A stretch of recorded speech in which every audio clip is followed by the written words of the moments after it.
What's up, hard workers? It's your boy Frankie Hardworker. Now I'm super duper back with another one, y'all. Real quick. I'm gonna need y'all to do me a quick favor, right? I'm gonna need y'all to hit the subscribe button. And after y'all hit the subscribe button, I'm gonna need y'all to hit the bell button so you get all my notifications like the one I'm about to drop right now. So, the interview that we all been waiting for has finally came out. The Prince family, J.PRINCE, J.PRINCE Jr., and Mike Prince was on Gillen and Wallo's show. Shout out to them. And they pretty much was letting people have it. J.PRINCE in particular, I think J.PRINCE was on something. Like when I say on something, no disrespect, I ain't saying he was on a pill or nothing, but yeah, he was definitely on something. So I'm about to play this quick clip, real quick, from Gillian Wallo's show. J.PRINCE pretty much sending a strong message to Offset and Quavo. And I'm gonna let you know why when I come back with the rest of my commentary.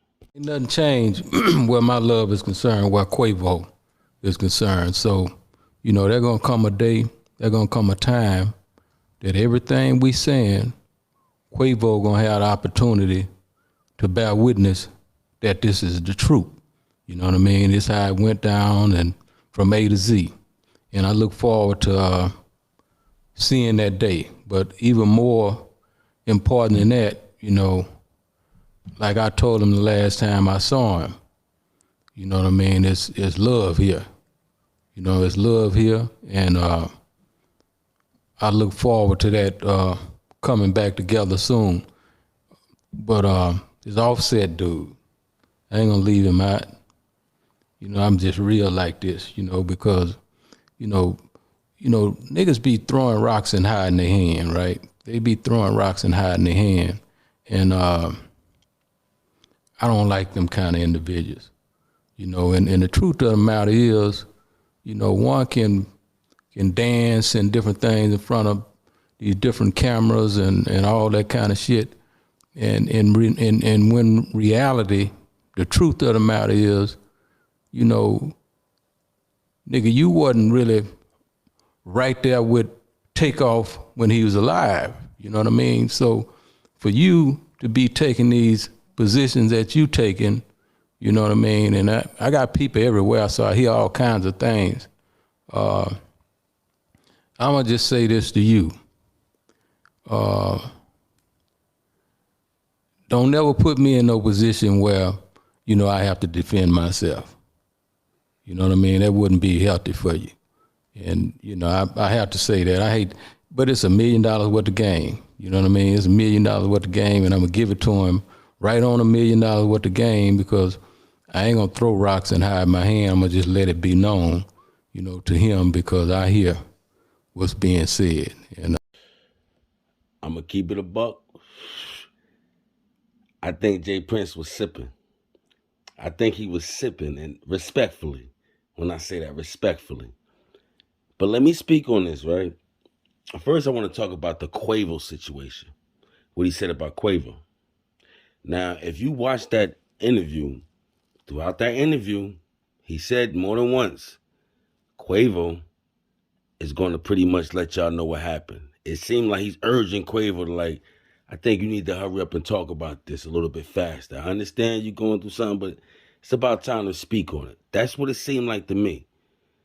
Like he's calmly saying that because in the interview, if you listen to the interview, they pretty much blamed everything on Migo Bands.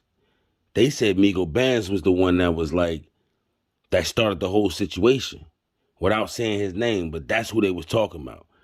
They pretty much said Migo Bands ratted, told him that Jazz Prince gave him a gun, pretty much told him that Lil Cam Fifth Ward was trying to rob him. This is what the police report was saying. I'm going to show y'all that too, as I'm talking about it. He basically pulled a police report and spoke about it. So without him saying to me, like, yo, Quavo, I think you need to come out and talk about it, it seemed like he was kind of urging him a little bit, like it's about that time to talk about it. And in the same breath, oh, he definitely gave your boy a nigga don't be cool, a nigga be cool quote. You know what I'm saying?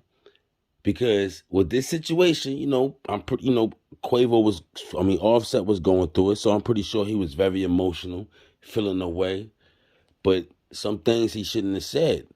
I'm guessing that he was going around saying some things, like basically like we gonna get him up out of here type of stuff. Because the response he said, like, yo, he said this. This is what J.PRINCE just said, as y'all heard. Don't ever put him in a position where he gotta defend himself, because it's not gonna be pretty. That right there, lets you know, like, bruh, he must have been talking crazy, Offset, and he must have been talking crazy to the wrong people that got word right back to. That's why you gotta be careful who you talking to. Everybody ain't your friend, especially in that moment. People just want to hear. He probably was allegedly probably saying something crazy about J.PRINCE, like, yo, oh yeah, we gonna get him up out of here, nah, nah, nah, nah, boom, boom, boom. And it got back to him, because for that response to be like that sound like, I'm not gonna call it a threat, but that sounded like a very, very strong message. A very strong message. Y'all let me know how y'all feel about that. Do you believe that J.PRINCE was sending a very strong message to Offset? And he was sending a message to Quavo, in my eyes. But what do you believe, y'all? Because that was deep. I'm gonna also put something. This interview was a good interview. I'm not gonna lie, it was very detailed. It was to the point. So I'm a be out, and y'all let me know how y'all feel about this interview. Easy.